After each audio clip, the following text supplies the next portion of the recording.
சக்தியுடன் நேயர்களுக்கு வணக்கம். இன்று மார்ச் மாதம் 15ஆம் தேதி ஞாயிற்றுக்கிழமை. மேஷராசி அன்பர்களுக்கு இன்று நாள் முழுவதுமே அலைச்சல்கள் உண்டு. ரிஷபராசி அன்பர்களுக்கு தன லாபங்கள் பெருகும். மிதுன ராசி நேயர்களுக்கு மங்களகரமான நாளாக அமையும். கடகராசி அன்பர்களுக்கு இன்று பழைய உறவினர்களை சந்திக்கலாம். சிம்மராசி அன்பர்களுக்கு இன்று மனம் விட்டு பேசுவதற்கு நண்பர்களின் வருகை இனிமையாக அமையும். கன்னிராசி நேயர்களுக்கு குடும்பத்தில் இருக்கக்கூடிய குழப்பங்கள் தீரும்.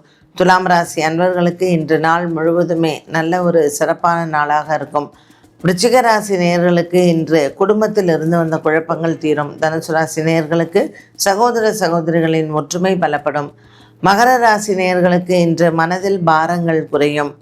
கும்பராசி அன்பர்களுக்கு இன்று பகல் நேரத்தில் நல்ல செய்திகள் காத்திருக்கிறது. மீனராசி நேயர்களுக்கு இன்று வியாபாரத்தில் சற்று குழப்பங்களும் புதிய கடன் முயற்சிகளில் சற்று ஏமாற்றங்களும் இருக்கும்.